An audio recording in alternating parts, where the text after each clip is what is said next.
I feel like 2020 was like the breakthrough for everybody, for all creatives. Yes. Because we having nothing to do, so it's like, what can we do? Just be creative. Right.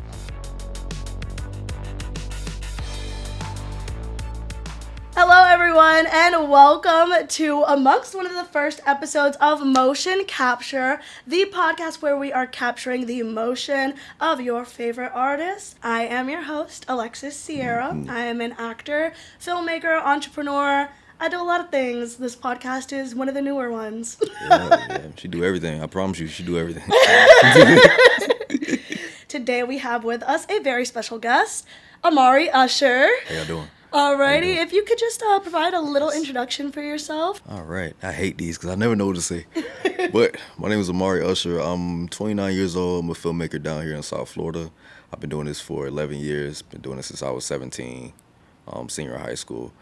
And I just create films. My main thing is like the relationship type films and the men's mental health type content and films. So that's really it. Both necessary and relevant arenas of filmmaking. Exactly. I know that you don't really like to do this, so we made it easy for you. Okay. This is called Set Life Stories. Okay. In this bowl, do a little ASMR. We have a couple of different prompts here.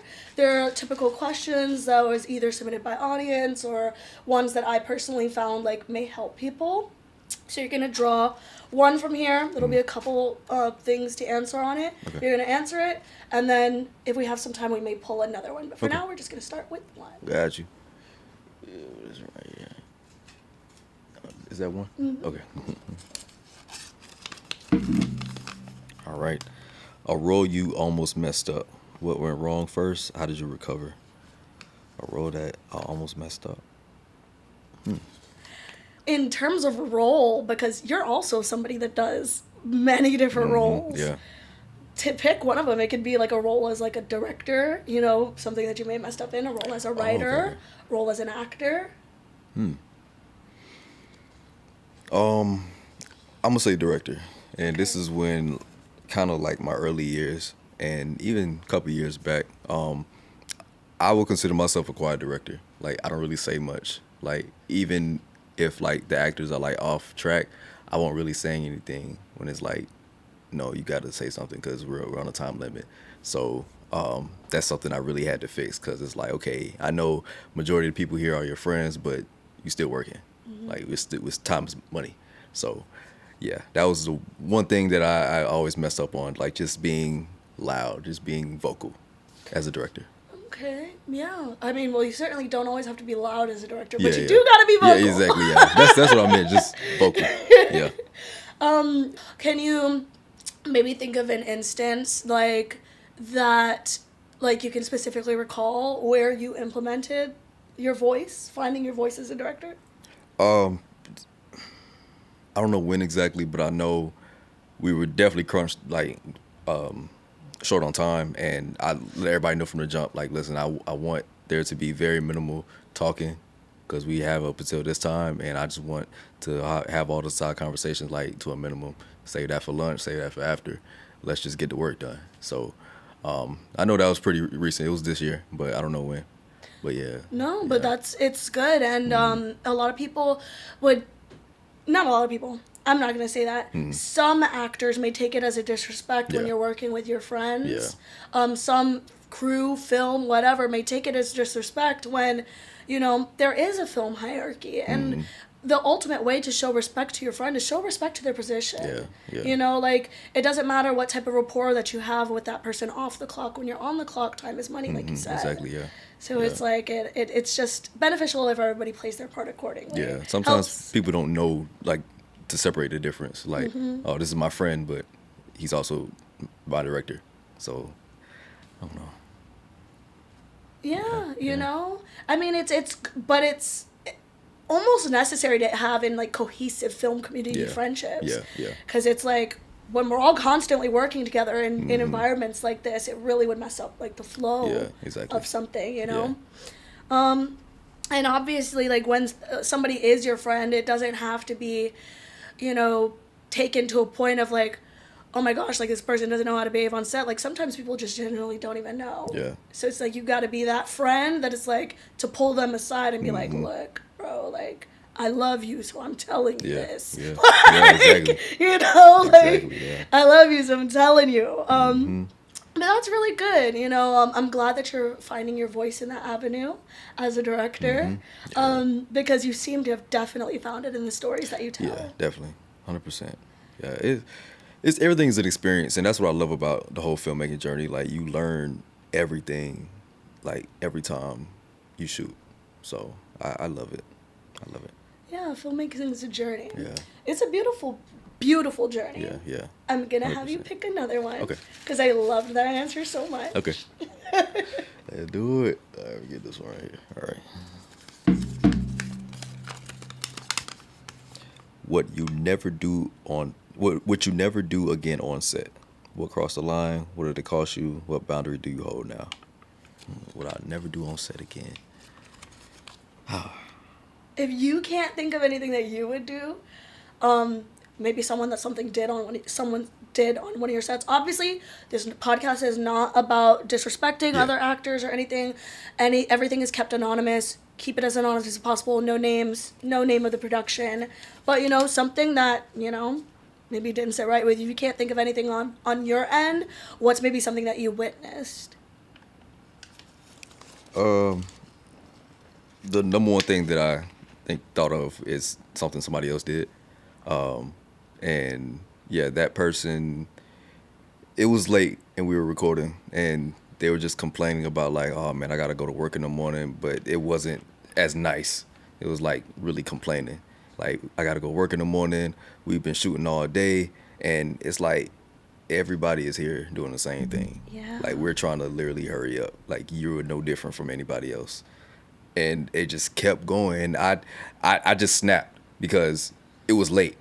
I was tired. Everybody else was tired. I'm not trying to hear that. I'm trying to finish. So I basically said, hey, if you want to leave, go ahead. I don't have time. So they got their act together. They finished their scene. They went home. So that's something I never want to have to do on set again. Like, I don't want to. That's the time that I did raise my voice. Like, I don't want to experience that again. Yeah, and I think it just ties back to exactly what we were talking about earlier when it comes to respect. Like, for some reason, people think like just because like it's your friends, you can treat them however you want to. Exactly. And it's like, I feel like on these indie film sets, people are trying their absolute best. Yeah. You know, it's not easy being an independent filmmaker. It's not easy making a film with a $0 budget or the budget inside your pocket. Yeah. Or the budget that's supposed to go to your rent. You know what I'm saying? It's not easy to do that. So it's like, while we do understand, you know, like, we don't want to be put in a position where we're, you know, putting people in a bad position. But it's like, it's a two-way street. You know, if you're feeling disrespected, the way about it isn't to disrespect the set that you're on. Exactly. It's, hey guys, it's a learning experience. You know, because I mean, we all have them as directors, producers. I've had plenty of learning experiences. You know, like where some people have said some not so nice things and some people have said some, you know, very nice things about the way that I run my sets. And, you know, at the end of the day, I take it with consideration to make me better. You know, and, but when you take that and you like do it distastefully, the only thing that you're doing on each end, like for the actor or the director, is making sure that that is a connection that's never happening again. Exactly. So it's like, it's detrimental to, you know, the artist themselves who's doing the complaining, as well as the director or producer who's doing the project, because you have on one hand the actor who is going to go out and tell every actor that they know, you know, and then you also have on the other hand the director who's going to go out and tell every director that they know. So treat people nicely is the bottom line. From both Even ends. if you got a problem with things, you know, like, there's a right and wrong way to handle things. And you know, I'm glad that was a learning experience for you, because I think that we've all done that, where we've like flipped our lid a little bit, but we learn from it when we grow. Yeah. I never wanna do that again. Okay, well, you told us a little about yourself as, you know, a creator or as a person. Now I want to know a little bit more about Amarii, behind the lens. What does like an average day look like for you? I'm trying to figure that out still, because I'm such a workaholic. I don't know, like me now, I don't know what I want to do outside of work. My mind would just set on like I have goals to reach and I need to accomplish them before I do anything. And I've reached those goals this year, thank God. But now it's just like I don't know what to do now, because I don't know. It's just I feel the need to do things with other people. Like I don't like to do things by myself because I get bored. Like I want to experience things with other people, like friends, significant others, stuff like that. So I don't know. Yeah. Okay, well, you mentioned significant other. Yeah. Is there a significant other in the picture? Nah, I was just saying, like, if I had a significant other, yeah, I want to do stuff with them. Like, no, I don't have one. Okay, so that seems like a new goal for the year, maybe. Yeah. For the upcoming year. For next year, yeah. You heard that, ladies. Yeah. We're going to see. You said we gonna see. Yeah. What about, you said you also reached your goals this year. Mm-hmm. So what were some of the goals that you've like achieved this year? One of them was to get a new car. I got my new car back in July after my birthday, so great timing. Make a certain amount a month. Reach that goal. I exceeded that goal, which was great. And get a new place. I told y'all, Alexa do everything. So I don't know if she wants to say it right now, but she helped me get my new spot. Yeah. I in fact did. That's the entrepreneur title. She do everything. Yeah. I do in fact do real estate here in South Florida. It was an absolute pleasure, you know, assisting you and getting your place. You're one of the best clients that I've ever had, honestly. She really helped me within a week. 10 out of 10. Yeah, you know, when preparedness is key, you know, across all boards. Entertainment, business, preparedness is key. And, you know, Amarii is a very prepared individual from the set experience to the home experience. It was very, very seamless transition on both fronts. I've been on set with Amarii. It's been super seamless, and helping him in this endeavor has also been extremely seamless. So I'm glad I could be a part of that. Love it. Okay. Well, I kind of want to know just a little bit more about you, Amarii. Okay. You're a little bit elusive. Yeah. You know, your questions are a little surface level, so I want to see if I could peel back the layers of this onion a little bit. Yeah, I'm cool with that. So if you could just tell us a little bit about like what inspired you to originally get into filmmaking. Yeah, so like I said, it started 11 years ago. Just me wanting to be a YouTuber. And that's all I wanted to do. I just wanted to do YouTube. And at the time, nobody wanted to be a content creator. Like, it was rare for that to happen. Yeah. But I would say I'm one of the few people who started early and still doing it. Yeah. So you were up there with like Smosh 11 years ago. Yeah, it's a lot of people that probably don't even do YouTube anymore. But yeah, I just wanted to be a YouTuber, and that transitioned into making films because I seen my favorite YouTubers make a film. And I'm like, I want to do that too. I never did it before, so I want to try it out. And I ended up loving it, so I'm here now.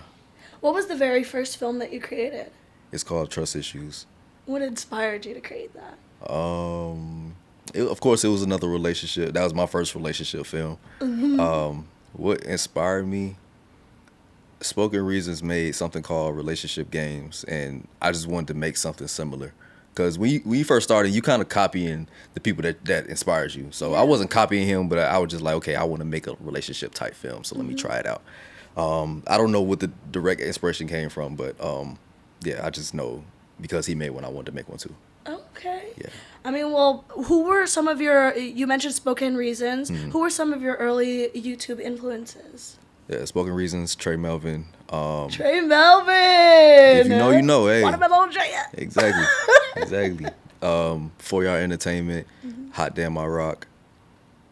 Yeah, those four. That I was watching them back to back. Yeah. Nice. Nice. Is there anything coming out that we can anticipate from you? Is there anything that you're excited to release, like, on your end? Is there any, like, new projects in the works? Any new auditions coming up that you'd like to put on for the podcast? This will be premiering in January. Okay. So if you have anything coming up in that month. Yeah, I would say since it's coming out in January, this project will probably gonna be out already. It's a Christmas project called 7 Gifts of Christmas. So I'm working on that right now. It may not. I know it's not gonna drop on Christmas. It may drop in January, but at this point, a project is a project. Yeah. It's like as long as you're doing the work, it doesn't matter if it's a holiday project or you're just doing one in general. It's gonna get dropped. But you should expect that. That's a 7-episode miniseries. And then when she has high standards, the movie will be dropping next year. Nice. Yeah. Myra did mention a little bit about that. She gave us a sneak preview before you coming on. Yeah. She did mention that High Standards may be turning into a movie. So tell us about that. Are you looking to make like a feature-length film? Yeah, so it's definitely going to be a feature-length film. It's going to be a continuation of what I already shot. So I already know everybody loves me and Courtney. But Courtney will be a side character, like a supporting character, because our story is done. So now it's going to be me and Myra, who's going to be the two main characters of the story. So yeah, it's going to be interesting. Yeah, it's going to be dope. Yeah. That's exciting. Mm-hmm. Wow. So we have a lot of films to look forward to coming from you for the end of the year and the beginning of the year. I kind of want to lean into some film inspirations. Are you like watching anything currently? Is there any like current popular TV series or movie that like really piques your interest right now? I feel like I'm a weird filmmaker because I don't watch stuff to get inspired. Like I really don't watch movies like that. I don't watch anything but YouTube. So well, is there any like YouTube series or like things that you're watching right now that's piqued your interest? No. I get all of my ideas from real life experiences. And this is not to discredit any directors out there, but I feel like a lot of movies, they're not really realistic. And I want to, if I'm watching a movie, I'm watching the angles, the lighting, and stuff like that. Not necessarily the story. Yeah. There's some really good movies out there with great stories, but I feel like the best story is experience. Yeah. So I would rather pull from that than anything. Nice.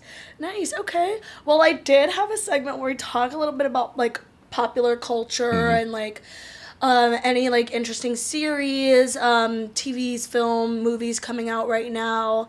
Is there any like interesting movie, TV series, show, or film that you would be excited to watch? Like, is there any movie that you're like, man, maybe I should like go watch that? When's the last time that you actually watched something in theaters?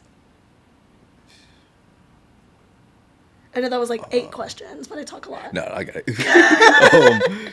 Last movie I saw was Freakier Friday, I think. Nice. That's a good one. Yeah. That's the last movie I saw. But the movie that I'm looking forward to is, of course, Marvel, Doomsday. What's it called? Avengers Doomsday. Yeah, that one. Okay. Yeah. We got a Marvel fan in there. Yeah, I love Marvel. Love it. Alrighty, so that leads me to a question. If you could be cast as any Marvel character, who would it be? Anybody? If I had the choice? Anybody, if you had the choice. Oh, man, I want to be Iron Man. Oh, of course. I want to be Iron Man, yeah. Well, that's exciting, you know. I'm just talking a little bit about like what you like. So you're into Marvel, you're into the Marvelverse. Are you also into DC as well? Only the Flash. I don't really care for any other DC character. Okay. But, yeah. So what is it about the Flash that really like draws you to that character or universe? It's more childhood, cause just seeing him like, cause as a kid we like the simple things. The fact that he was just fast, that just excited me. Like, how this man so fast? So, so yeah, he's been my favorite superhero ever since. Then when the TV show came out, that was just something that I loved. Cause at first I didn't understand. Like, okay, what are y'all gonna make this about? Like, what all he does is run, but it's deeper than that. It's time travel. Yeah. It's a lot that deals with what he does, and it's a really great show. It was a really great show. But yeah, I just the one with Ezra? No, that's the movie. That's the movie? Yeah, the show is Grant Gustin. Oh, okay, yeah. Mm-hmm. Oh my gosh, Yeah. yeah. It was a really good series. I Mm-hmm. didn't finish it, but it was really good. Yeah, yeah. Huh? Yeah, don't watch the movie. Don't watch the movie. The movie was Yay. it was trash. Yeah. I was so disappointed. It's okay. Our engineer is part of the show. We love our engineer. Love you, Dan. Dan's our engineer for the day, in case anybody doesn't know on this podcast. So now we're gonna move into our game section. Okay. It's a little fun. I do have a big spin wheel over there, but it's not set up yet, so we're gonna use this spin wheel. Okay.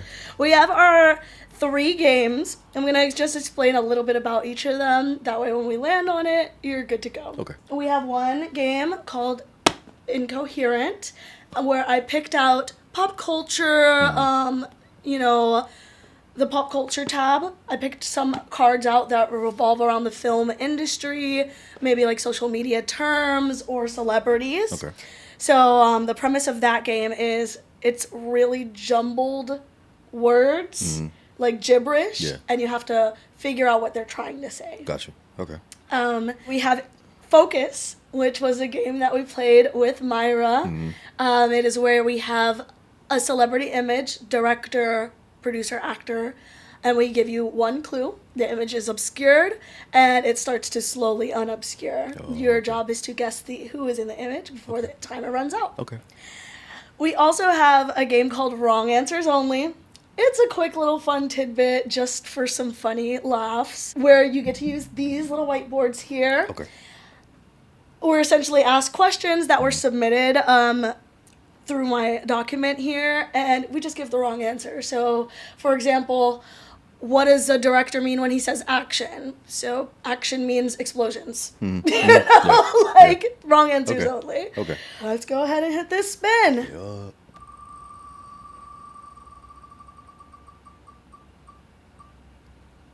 Here we go. Okay, we got wrong answers only. Let's do it. And I will pull out the questions. Okay. You can take one of your whiteboards and a marker, Gotcha. and I will take mine. Alrighty, so the first question is, what is a self-tape?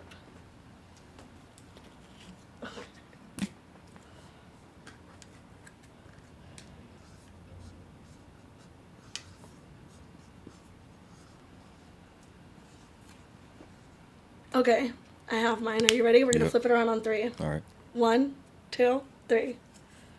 What's yours say? Selfie Instagram story. I put Jim Carrey and Liar Liar. Wow. Self-tape, like, Oh, yeah. you did the tapes. Yeah. I feel that was a better answer. No, I like that selfie one. IG story is good. Yeah. Oh my gosh, could you imagine receiving something like that? From Instagram.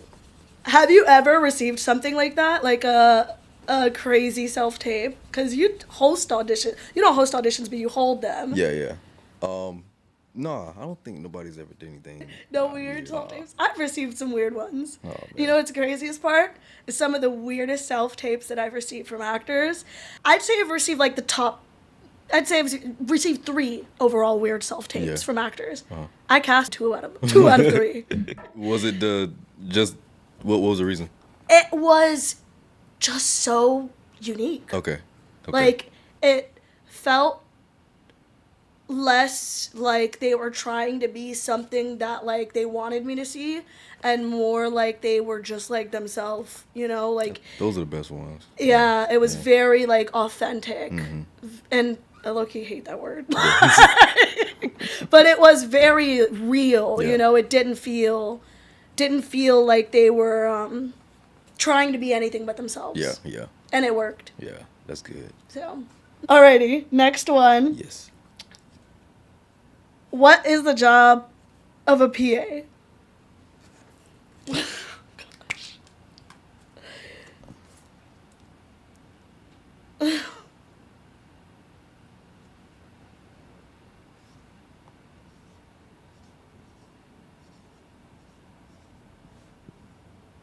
I don't know. Yeah, I I'm don't know so either. bad at this. Yeah, I don't I know have what to no put. idea. I don't know what to put.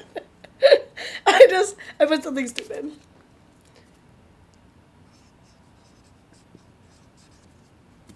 Yeah, mine's stupid. Me too. Yeah. It's okay. We'll be stupid on 3. 1, 2, 3.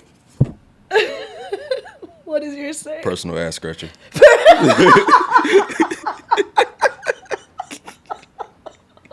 I was gonna say poopy ass, I was thinking about something with poop in it.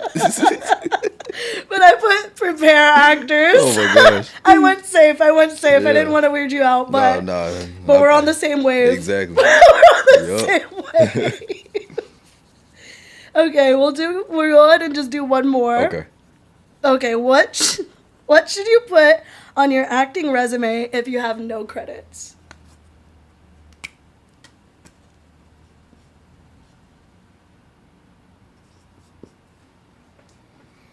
Okay. Yeah, mine don't make sense, but it's okay. It's okay. Yeah. All right. 1, 2, 3. Mine says, I really need this job. Mine says I'm a little slow, but I can run fast.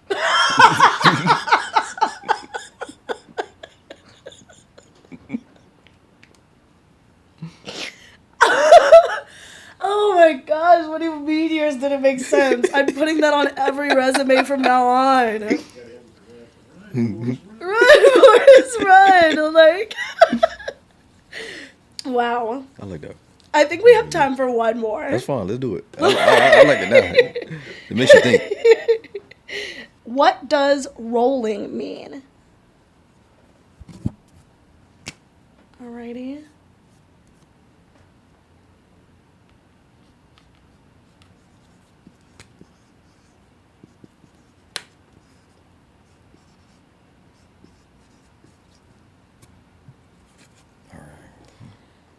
Okay. Mine doesn't make sense unless if you know, you know. Okay. 3, 2, 1. So mine, it says, what does rolling mean? And I put, you ever been to a rave? Okay, I need the backstory. What does that mean? When a lot of people at raves are on illicit substances, and when they are on these substances, it is called rolling. Oh, okay. So, Mine says weed in a blunt. we did a blunt. That's a good one too. Rolling. That's what we need. I feel like every set is different, you know. Yeah. Weed is not legal where we are based. Yeah. However, on some sets that I've been on where weed is legal, you would be surprised at who is smoking on set during filming hours. I can imagine like they have just like they have a crafty table, they have a blunt table. That would be crazy. It is quite interesting. Yeah. It's quite interesting. Certainly wasn't anything that I expected. And yeah, that was our game segment. How'd you enjoy that? That was great. I had fun. I loved it. Do you want to go try to hit another game? I do. Okay, let's hit another game. Yeah. Let's see. I think we have some time for another one. Yeah, we're at 30 in. I want to see what the focus is about. Oh my gosh. Let's see. If we get it this time, then you're lucky. If Okay. not, then we'll just hit the incoherent. Gotcha.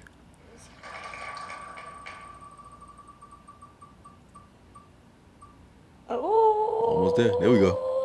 Yeah. All right. There we go. So it looks like we get focus. Focus is fun. We Yeah. played it with our guest, Minnie Myra.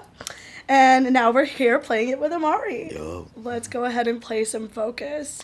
That image will be revealed. And this actress is known for being the youngest UNICEF Goodwill Ambassador, as well as having hearing loss in one ear. I don't know her name. Is it her? When you're ready, you could just let me know to pause for the buzzer. Pause. That's. The 4 names are going to come up here, Okay, and you okay. can guess. Oh, that's okay. This is easy. Can I go now? Yeah. D. All right. That's perfect. Yeah. Okay. This director made their mark on the industry early with a viral web series and is from LA I already originally. know. You can stop. I already know. Of course you know who this is. D. That's one of your inspirations, Yeah, right? she is. She is. Yeah. Yeah, she is she's extremely inspirational. Yeah. This actor, director, and producer and media mogul had a humble beginning experiencing homelessness on their rise to stardom. I know who this is. Yep. Stop. Yep. I know that beard anywhere. Yep. That boy Tyler Perry. You got it. Yeah. You're 3 for 3 right now. Yeah. Okay, we got 2 more. All right. This British-Nigerian actor has a co-starring role alongside Brad Pitt in an upcoming film. I already know. You know it? Pause it? Yeah. I know. Damson. Damson Idris. Yeah. That is correct. Mm-hmm. You know, they actually shot some of their material down here. Oh, F1? Mm-hmm. That makes sense. This well-known director started out playing college football. Oh, stop. Easy. Ryan Coogler. Oh! I love it. I love when people are good at the games. You're 5 for 5. That was like an incredible round. Yeah. That was a whirlwind of games. Issa Rae, she definitely is one of your inspirations, right? Definitely. So that one was a super easy one for you. And Tyler Perry. And Tyler Perry. Yeah, Tyler Mm-hmm. Perry. I think that he's an inspiration for, or should be an inspiration for everyone in the film industry. Yeah. He really was a pioneer for Black excellence in filmmaking. It's the work ethic. I Yeah. love it. Yeah. That man does not stop. Yeah. I hope to be on one of Tyler Perry's projects one day. My sister was on one, so I'm not that far away. Oh, yeah, of course. You got it. Not that far away. Yeah. But we do have a couple of things like leading into our next segment. This is actually inspired by one of my favorite podcasts, Two Hot Takes. It's called Hot Take. Okay. And it's where we give our hot take on an audience submitted question, comment, or concern or happening going on in the industry now. Okay. I had only received 2 responses, which was perfect because I had one for Myra and now I have one for you. Hey, do it. So the question that I received here was essentially, are vertical series worth it? Worth it. Like these you know, because you do your own version of vertical series where it's really like film-esque. Yeah. You know, it's like films broken down into smaller pieces. Whereas I'm not sure if this question was in referring to like the vertical series like, or, well, I'm not going to say their name, the vertical series platforms, you know, that are a little bit melodramatic, I would say. Yeah. I think that they can be fun, but what's your take on it? I only do them because they catch the eye more. Like when you're scrolling on social media, I don't really care for vertical. I would rather watch things on TV. Like I don't care for it. I only do it just to please the audience. Okay. Yeah.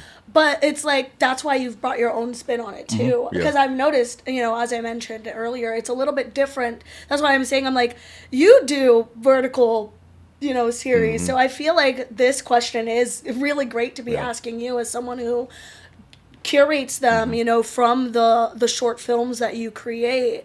You know, have you seen any of those other vertical series that like pop up on Instagram, you know? I'll see them sometimes. They're cinematic as well. And like I said, I get it for Instagram or for TikTok, but I'd rather watch it on YouTube. It's just my personal opinion. Yeah. So what, as like from let's say from an actor standpoint, do you think that that's a good way for actors to get themselves out there with verticals? Yeah, 100%. Same thing for directors, producers. Yes. Yeah, of course. It's great. Like I said, it has its perks. It's just I would rather watch something on the TV, Yeah. like on YouTube. And I feel like I said, even though sometimes, because some people have said, you know, like they're a bit melodramatic, I think that it can be fun. Yeah. I think that no matter what set that you're on, if you enjoy the people that you're on set with, if you, you know, enjoy the quality of the content, Yeah. you know, like you're going to have a good time every time. If you're an actor, there's not really much in this world that can hurt you other than like maybe like adult films. Yeah, of course. You know, maybe that may not get any, but then again, I've seen plenty of adult film stars become maybe not prominent actors, but in prominent TV shows. Yeah. So, you know, I feel like any way to put yourself out there is like, just do it. Yeah. Exactly. Just do it. And recently what I've been seeing you posting is do it scared. Yeah. You That's important. Yeah. These are my first episodes of a podcast. I'm mostly like to myself, like I have a very like extroverted personality. So like I feel like when I'm around people, like I'm very like extroverted. Yeah. But I'm an extroverted introvert. I get it. I really like being around people. When I'm around people, I'm like in everybody's space, but like I really enjoy my time to myself. Facts. And I enjoy being in the shadows. So this podcast is kind of my version of doing it scared. Hey, she doing it, so you could do it too. Right, you know, do it scared. Just get it done. Yeah. Leaning into that hot take. Yeah.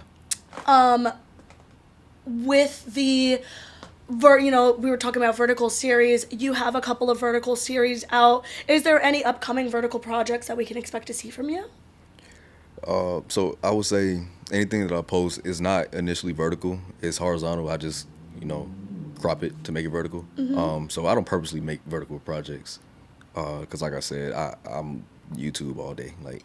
So you make multi-format projects. Yes, absolutely. Yeah.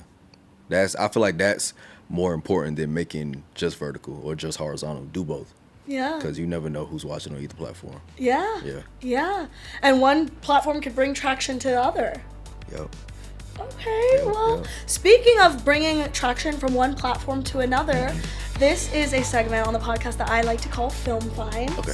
This is where you get to shout out any of your homies that you work with, any actors, producers, filmmakers that, you know, you think that our audience should be keeping an eye out for. If there are any auditions that you have, you know, coming up in the next couple of months, or if you know of any auditions or projects coming out in the next couple of months that you'd just like to highlight for the community. Yeah, so I'm definitely gonna shout a couple people out. Mara, she gotta be number one. So shout out to Mara. She's just getting into like making short films. She made her first short film like a month ago. I directed it, so that was fun. So yeah, definitely look forward to seeing that. Shanks Larson, I know he has some auditions coming up for next year, so make sure you follow him. He has some really good workout. Definitely get on that. I'm actually producing that project. Oh, you Shanks. are? Word. Yeah, hey, so shoot. yeah, be on the lookout. We've got auditions coming up for that short film. Yeah. Soon. Shanks That's Larson is a dope. good artist. Yeah. Francie Moreau, another great filmmaker down here in South Florida. I don't know if he has any. I know he's dropping a project right now. He's literally dropping like once every week called Daily Bread. So make sure you follow him. Check that out. Yeah, those are my top three. Nice. I would just say, yeah. Okay. Yeah. So those are some active pillars in the film community down here that you should definitely keep an eye out for. Now we're just moving into the last segment here that I like to call our wrap party. All right. So you get to just leave the audience with one thing that you want them to remember, either from yourself, for their own experience. It could be a quote. It could be something off the dome. It could be something that you just want to get off your chest and leave it here on the floor for the audience. Cool. This is our wrap party. Got you. So we just talked about this like a couple minutes ago. Do it scared. Everything I'm doing right now, just being here, doing film, I've done it scared. She's an extrovert. I'm an introvert. I'm not gonna say I don't like talking to people, but I'm very to myself. At any event, party, you're gonna see me in the cut on my phone, isolated. It's not because I don't want to be there. It's just I'm so used to being to myself, and I've got to the point where people are coming up to me to talk to me. So, yeah, do it scared. You never know what type of opportunities you may get from doing whatever it is. It doesn't just have to be film. You never know what type of opportunities you may get, the people you might meet. Do it scared. That's it. Okay. Just do it. Just do it. Yeah. You've heard it here from Amarii Usher himself. Thank you so much for coming on the Motion Thank Capture you for having me. Podcast. Yes, absolutely. Yes. And I am so happy to have Amarii here with us. Thank you for joining us for this episode. And we will see you guys back next week with whoever we've got next week, capturing the culture behind the craft of your favorite creatives. See you next time.